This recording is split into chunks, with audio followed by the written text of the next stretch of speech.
Hey Rebels, welcome to another weekly market update. Gonna a few interesting things that I learned this week that I'd like to share. So that's kind of fun. Some fun, interesting ideas. And it's gonna require me to explain a few things that I haven't explained on the channel yet. And we'll kind of go into a very light deep dive if that even makes sense. So here we go. So Bitcoin looking pretty strong on the week. Um, I liked I like what we saw here. So let's actually get into the daily time frame quick, and I'll show you some levels that I was really hoping to hold, that I really wanted to see a weekly close above. I really wanted to see our weekly close above um, this 50% level, which is this range right here. I really wanted to see that. I didn't want to see the price action close below this level. And the other level I really wanted to see a weekly close above was this trend line as well. So if we go back to the weekly, we did in fact get that. And early on in the week, it didn't really look like we were going to get it. It was kind of like, I don't know.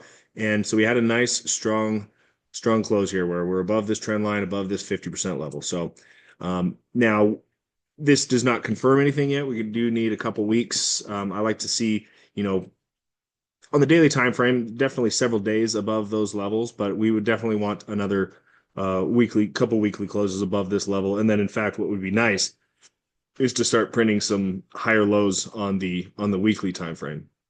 Because on the weekly time frame, we still have lower highs and lower lows.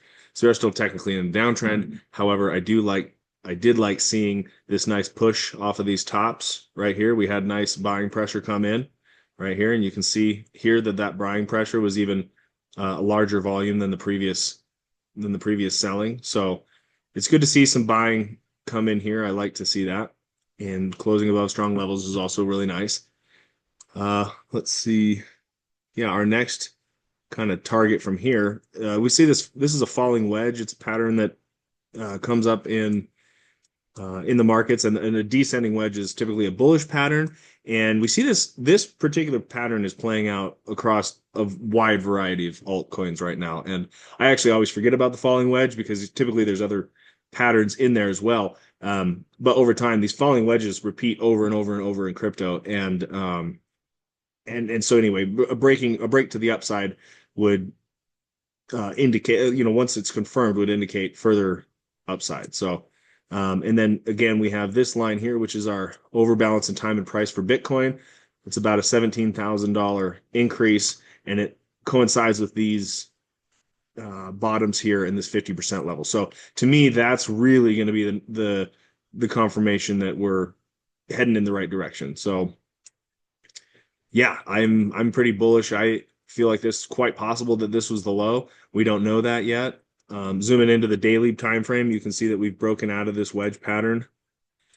Um, we have broken out of this. Looks like we're maybe coming back for a retest here.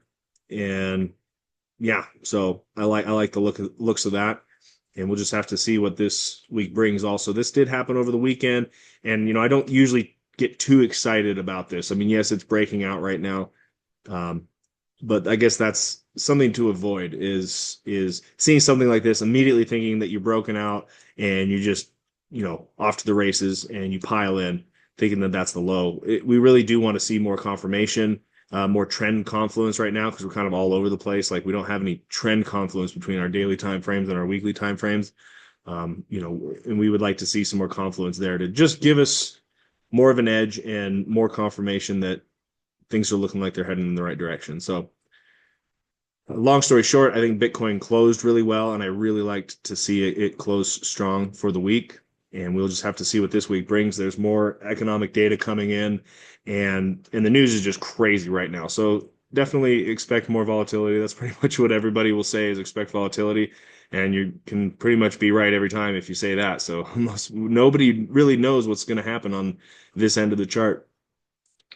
So we just have to kind of stack the odds in our favor as much as possible. So I'm going to go do a quick little a mini lesson on the Fed and what markets are looking for right now, and I guess maybe the narratives and how people think that things have to work. So the Fed, as in the central bank, they go through different phases of quantitative easing and quantitative tightening, depending on what the economic circumstances are. So, for example, if we were in a recession and the economy was slow, what they will do is they'll do something called quantitative easing, where the Fed themselves will go into the open market and start buying bonds and stocks and various other assets, which helps boost the economy and carry prices higher.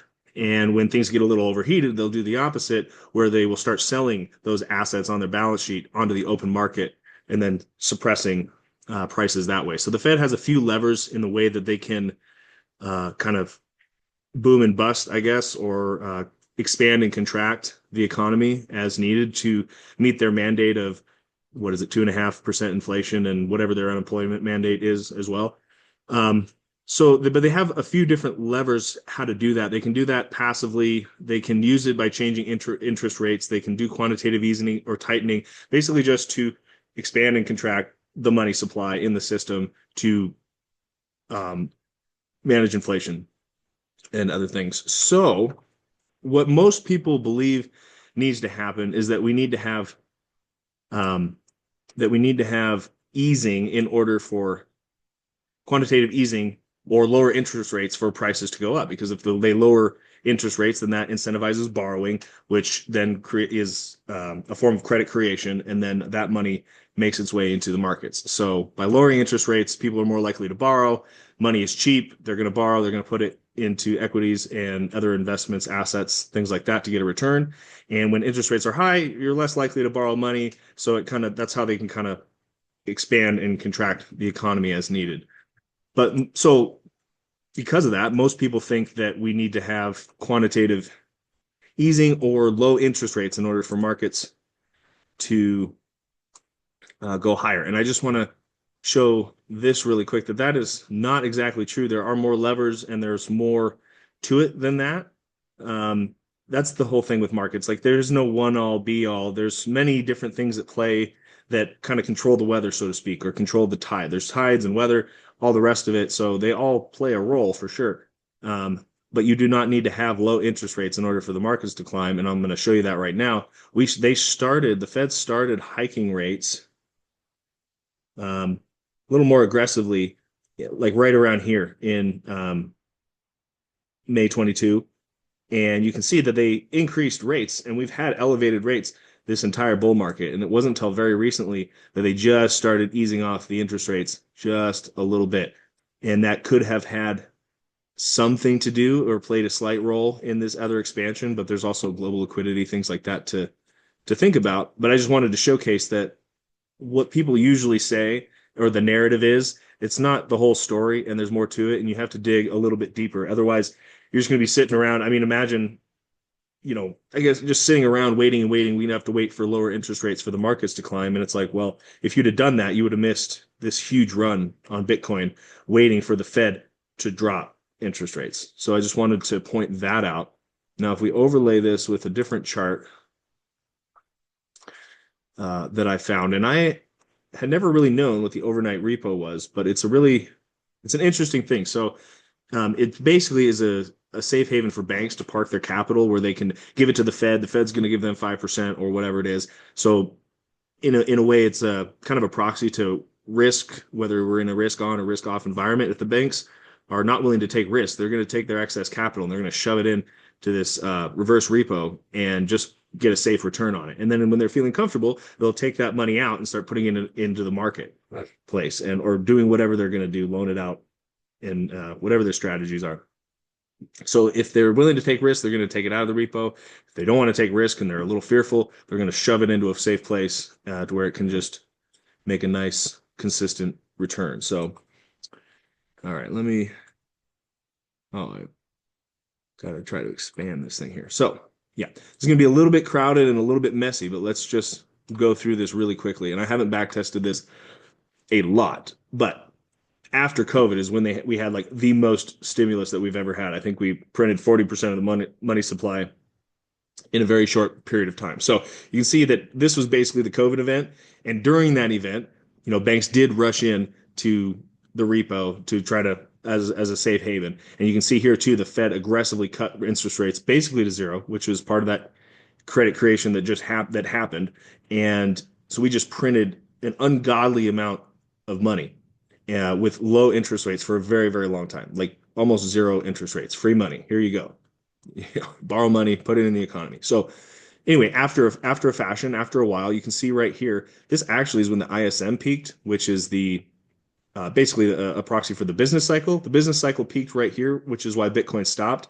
Yes, the time analysis and the cycle did play out as far as the timing goes, but we didn't get really higher prices. And there's a little bit hidden behind the scenes where you can tell why that was. So when the ISM peaked and the business cycle was done, you can see that banks just started dumping. I mean, we were down here at 99 billion and I mean eventually up to $2 trillion in this repo, in this reverse repo. So banks start piling in, getting knowing that the business cycle is done and they're just finding whatever their reasons is. I'm speculating that that's it just so happens that that's when the ISM peaked. But either way, they start piling their money into this reverse repo and right here also when the cycle ended for Bitcoin, they just continued and continued to be piling money. And it was basically right here at the very peak of banks doing this was the bottom of Bitcoin. And so once the banks started taking their money back and shoving it into the market, this was basically happening behind the scenes. This is one of the reasons why Bitcoin was able to increase in price because liquidity was increasing at the time, even though the Feds had high interest rates. So that in itself was, you know, acting as a deterrent, I guess, from large institutions borrowing copious amounts of money. They also didn't really need to because they had all this excess cash. All this excess cash came from COVID. They just printed a shit ton of money, and then $2 trillion ended up in this reverse repo. So in a way, like this, all this liquidity making it into the market has made it so the Fed, I mean, hasn't had to cut. This is all passive. This is a nice passive way for the Fed to not do anything and have the economy benefit. So we've been going up ever since. But you can see we're running out of room here. I mean, we only there's only $83 billion left in this thing, and once we hit zero, what are the other options as far as easing or introducing liquidity into the market? That is the next, I guess, speculation. So one aspect is, I think we have like $9 trillion of debt maturing this year that we have to refinance, and even though the Fed's job is technically to, control inflation and unemployment and all that stuff, its job is to fund the government. And so if the government needs lower interest rates to refinance that $9 trillion, then that's probably what's going to happen. So my speculation would be that when we start seeing, is that we will eventually see lower interest rates this year just to refinance that debt. And then that will unlock liquidity, and that might be the next narrative to, oh, here we go, money printer, go burr, and it's to the moon. So just kind of an interesting thing that I learned over the weekend that I really wanted to share with you guys. And so, yeah, this has just been happening passively behind the scenes. So as you can tell, you don't need low interest rates for prices to go up because in fact, there was $2 trillion of liquidity that ended up, entering the marketplace because these banks were starting to, go risk on. And so next steps would be, the other thing the Fed has said is that they've reduced quantitative tightening. So they're slowing the rate at which they are selling onto the open market. So they're slowing that down. They're starting to see that, inflation is under control, and now they have runway to start cutting rates. I think the trueflation numbers right now were, and I haven't looked too much into this, but trueflation is a metric where they go out and they have, I think, with 98 or 99% accuracy, predicted what the CPI was going to be. And right now, as it is projected, we're under target for the next print of CPI. So having like just continued low interest rates may give the Fed room to cut. Now, I'm not waiting for the Fed to cut to think that that's when things are going to happen, because as I've said, like it's just one piece of the pie. So, but the Fed is telling us that they're dovish. They're reducing the rate of quantitative tightening. And I think eventually, when we've run out of runway here and there's no more, passive easing basically from the Fed, then we're going to have to do something else. So yeah, and that was just kind of a cool little lesson that I learned. So I thought that was really really useful and really helpful. Any questions on that? Just drop it below. If you have any other insights, please let me know. Um, yeah, it's fascinating. One other thing that I did see, and let me put these other charts away real quickly, is this right here is also in a way a proxy for risk appetite. So um, let's see. Yeah, this basically tracks high yield bond ETFs. And so this would be another, you can see that basically as this price goes up, the way I look at it is the risk, the appetite for risk goes up. The more that they're looking for higher and higher returns. So this has kind of been in a steady uptrend, had a nice crash here, but we have not, we will just see how this maintains its trend.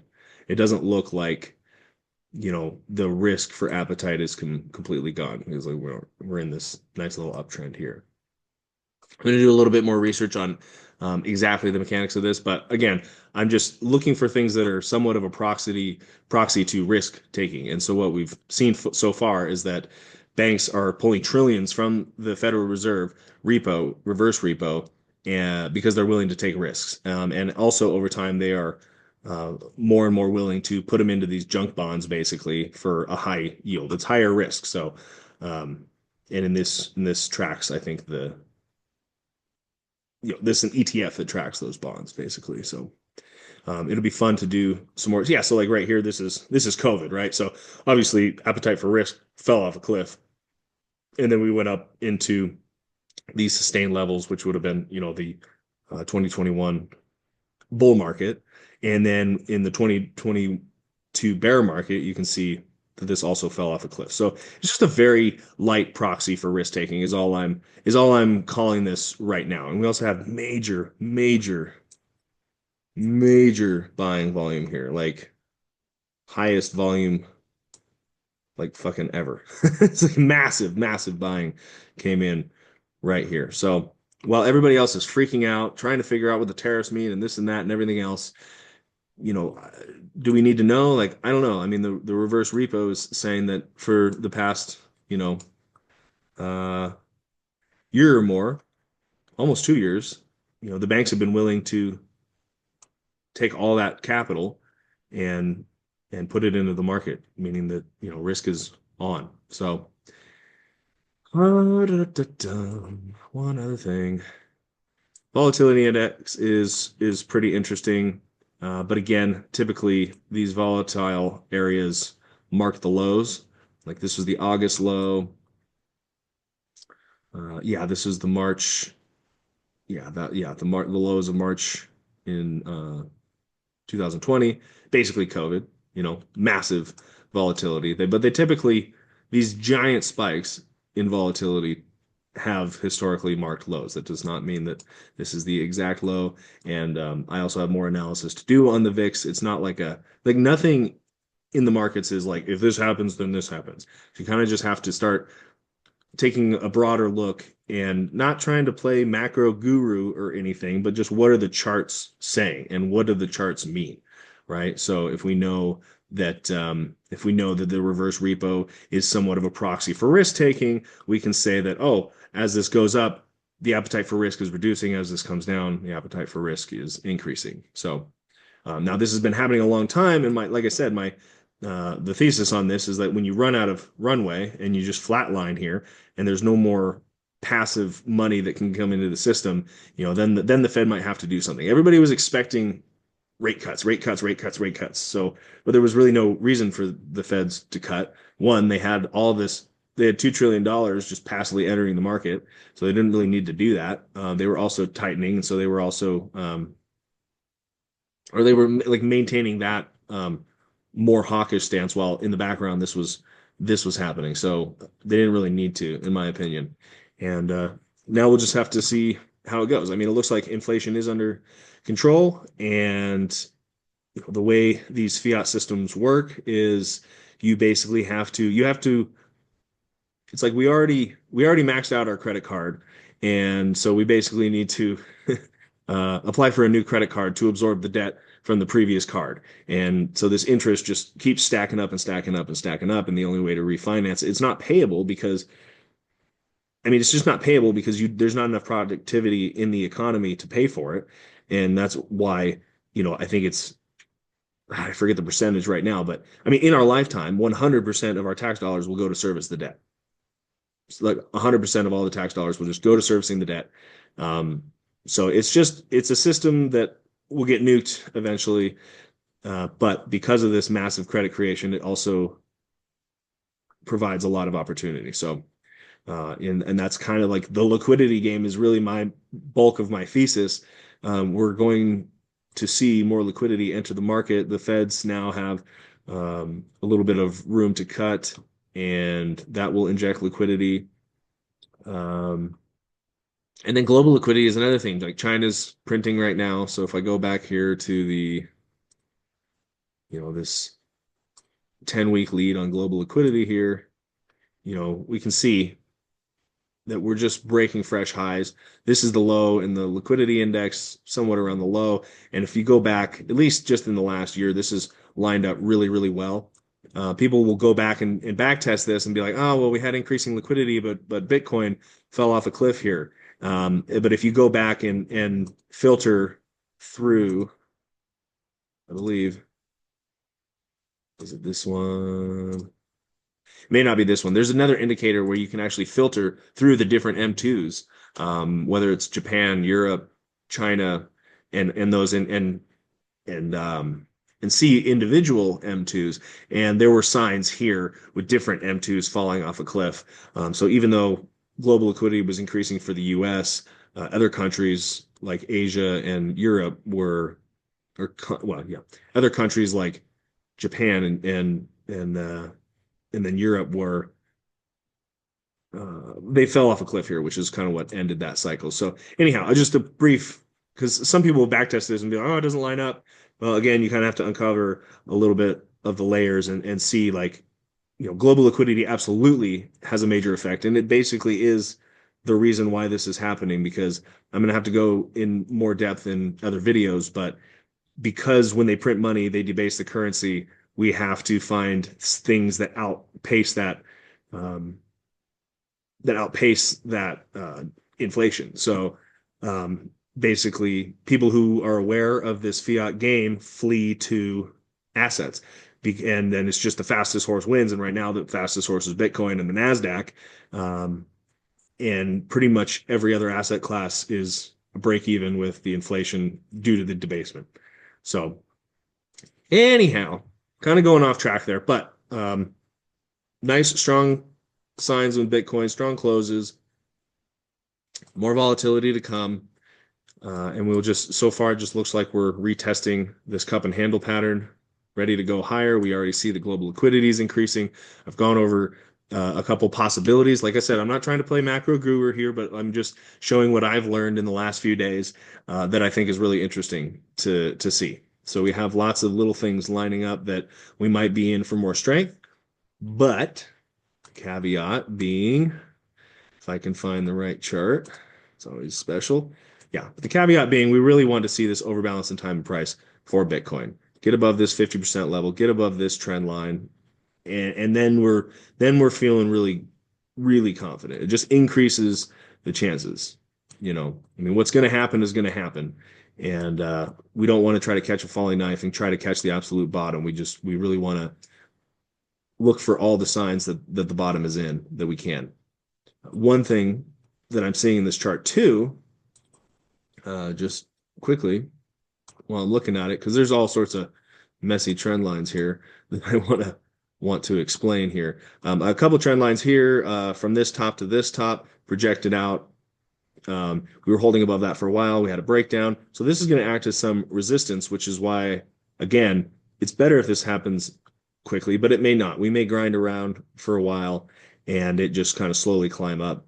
But this will be pretty heavy resistance. And then also a trend line from the previous peak 2 cycles ago to 1 cycle ago here projected off. And what you can see here is it has acted as very strong resistance. So there's a lot of people projecting for $250,000 Bitcoin this cycle. I mean, the numbers are crazy. I'm not saying that it can't happen. Anything can happen. And if we're going to get liquidity continue to inject from China, from the US, um, over this year, I mean, sky's the limit. I'm not going to say I don't know where the ceiling is, but so far that old trend line has been somewhat of a ceiling. And if we're expecting prices to, peak, but Q4 or Q1 of next year, let's just put it right in the beginning of January next year, basically. That puts the price point at. Let me get myself out of the way. As we grind up, it doesn't mean we have to just shoot to the moon and we're going to be at, 300,000. It could happen, but I'm just saying this is acted.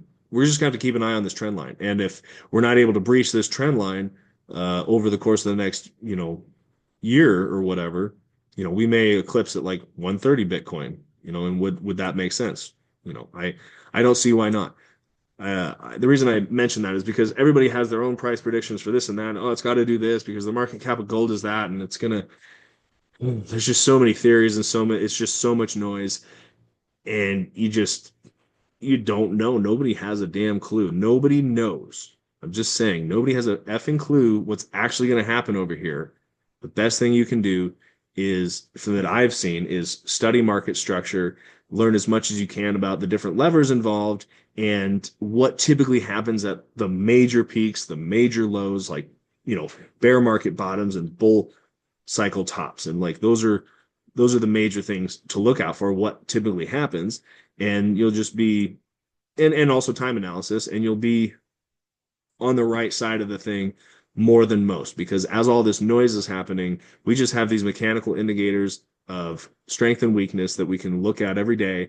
When we broke these levels, does that mean that Bitcoin's going to zero? No, but it means that it's not likely that we're going to go higher from here. We're probably going to go lower from here. That has happened. Okay, great. Well, now that that has happened, we have support here. Does that mean we go up only from here? No, but if we hold the support, it's more likely that we're going to retest the highs and continue on. And then when we get up here, we got to see how it acts there. Does it go above it? Does it get rejected? You see how it's always a moving target, but the market is telling you in real time what its intentions are. The market told us last week, well, we see value here, and the bulls stepped in right here to buy, and we were starting to break out of this wedge pattern. And so we're just going to have to see how the next week plays out. This is why I like to do it on a weekly time frame, because all the news and all the bullshit that's happening in the middle of the week, that's 7 bars, just condense it into 1 bar. What is that telling me? And these signals, are going to be stronger, basically. So that's kind of where I'm at. That's why I was looking for a weekly close above this 50% level right here. You can see we had one close above, below it, and I was like, okay, that's not the greatest. Nice strong close right at the trend line basically here. And so and with more volume than the previous 2 weeks of selling. So with all that scary stuff that happened, we had, at least on a weekly basis, more volume come in on this bar than we did in the last 2 weeks of selling. So those are good signs. And also above the trend line that I mentioned before that I really would like to see us maintain right here. So getting rid of this. Oops. Getting rid of this. Had a nice strong close above the 50% in that trend line. So now what I'm tracking is this particular pattern to see, give us a little bit more indication of, what might happen next. But yeah, we're just gonna keep tracking as we go. I'm sure I'll have some more videos during the middle of the week, because I'm sure there'll be some fun, exciting things happening to keep an eye on. One thing I am going to do as well, before I leave you here, is I'm going to start a kind of like a challenge. I think I want to start uh like a 5K challenge or a 7K challenge, and I'm just gonna track the progress of that because I'm already doing it anyway. I'm having fun, so I'm just gonna show you guys, what interests me.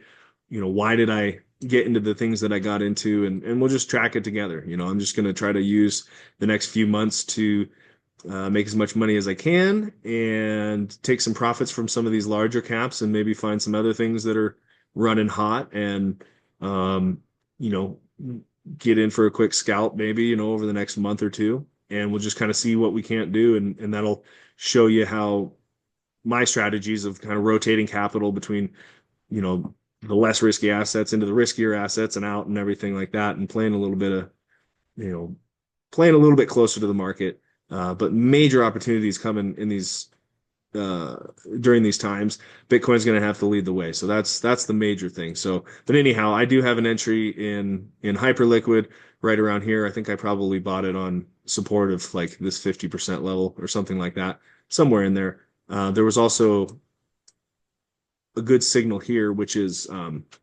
I'll just go through this briefly. We have the lowest bar in 10 bars and a higher close and then a lower close is what we're looking for. The higher close can happen in the same bar. So we had the lowest price in 10 bars and a higher close, and then the lower close happened, and then you enter on the breach of this daily bar. And that's basically just a mean reversion setup, meaning we've extended, and because of this setup of a higher close without breaching the lows of this candle and a lower close from this candle without breaching these lows, that just increases the probabilities that once we breach this price point, we're going to keep going. And it was nice to see that because this price point happened to have some correlation with this old double bottom that failed, and now we're coming back up. So it's kind of an important pivot point, and then also lined up with this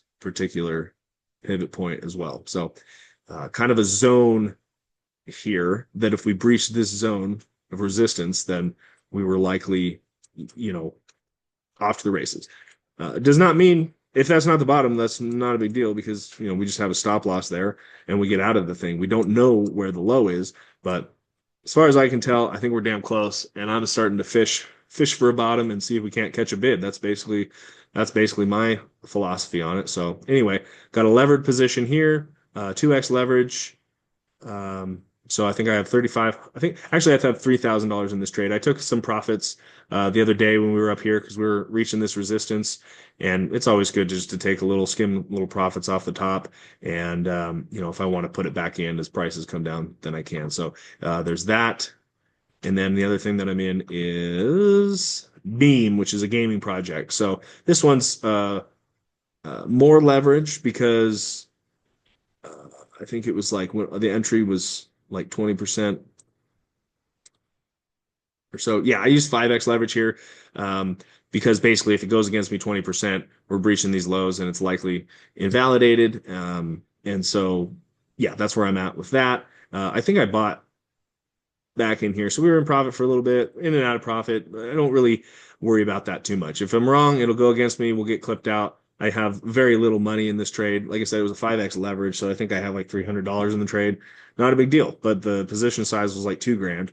And so, buying a $2,000 position for $300, well, I can do that a couple times before I'm really too worried. So the other thing that allows me to do is that if I'm right on this, I don't have $2,000 of capital locked up in this trade. I only have like 300. I mean, and I usually don't use leverage that high. It just happened to be that my invalidation was, maybe 22% away or something. So I could use 5x leverage, or if it goes against me that 20%, then, I know I'm out of it anyway. So anyway, we're just going to track that week over week. And like I said, I started off with 7K. We'll just see what we can do with it.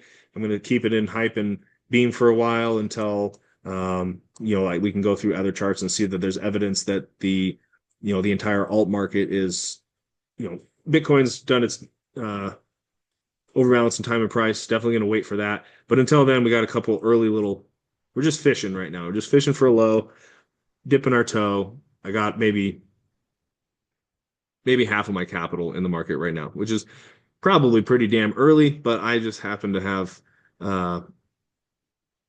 I just have conviction in that. And so if I'm wrong, I know what I'm going to lose, and I know that what I'm looking for to get back in. So anyhow, hopefully that was interesting and valuable to you. If it was valuable, please let me know.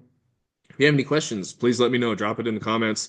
I'll again put the link to the Telegram in there. You can get a hold of me directly. I just love talking about strategy and how to make the most out of this alt cycle as we can, because we haven't really had an alt season yet. That's what I wanted to end with is everybody's waiting for alt season, waiting for alt season, waiting for alt season. Reality is that we only have an alt season in the very end of the cycle. So um, let's see. I wonder if I had Bitcoin on here. Let me just add Bitcoin on here real quick and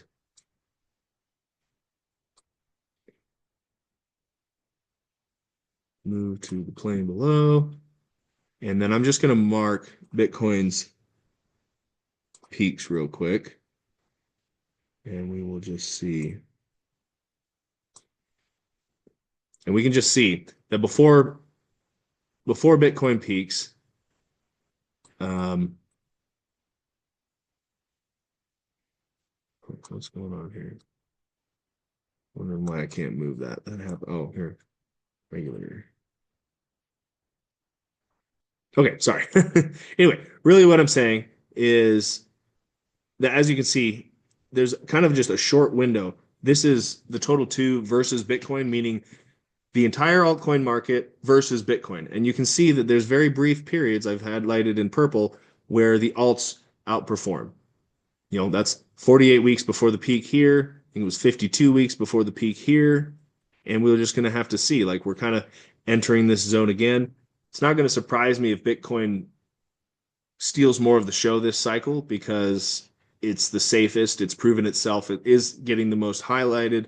Before it was still a little bit more of a gambling casino. It is still today, but either way. So we just haven't entered that phase yet. All I really wanted to say is you can see very briefly altcoins outperform Bitcoin and they immediately drop away and they hold no ground against Bitcoin. And then the next cycle, very brief window at the end of the cycle, they outperform. And as you can see, like risk to reward, this is what I'm saying.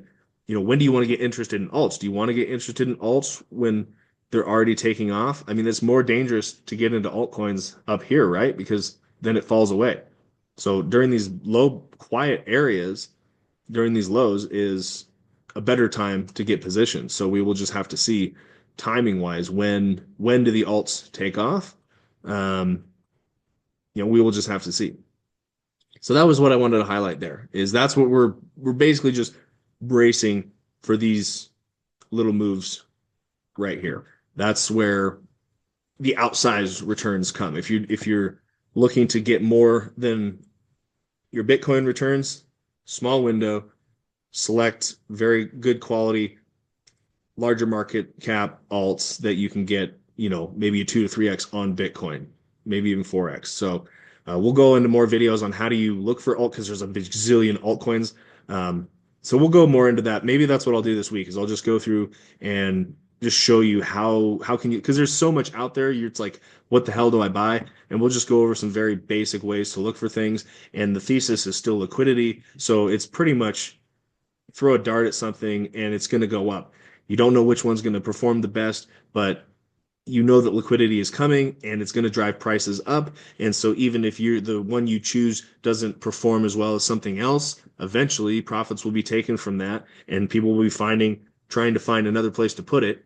And if your altcoin hasn't popped off yet, it's likely that, well, the money that came from these at the highs, profits taken out, somebody else is going to go look for another opportunity. And maybe they find your altcoin that hasn't pumped as much and then it pops off too. So it's basically about find a couple good ones, stick some money in there, and just hang on for dear life because it's going to be a crazy ride. So, but we'll be doing it together and it'll be a fun ride and we should be able to make a shit ton of money at it. Like really, I've been doing this for a long time and I've never been able to make as much money as quickly as doing this. So as long as you don't do stupid shit, which I've done plenty of and lost plenty of it on the back end, you should be fine. So let's do this together. Let's make a shit ton of money.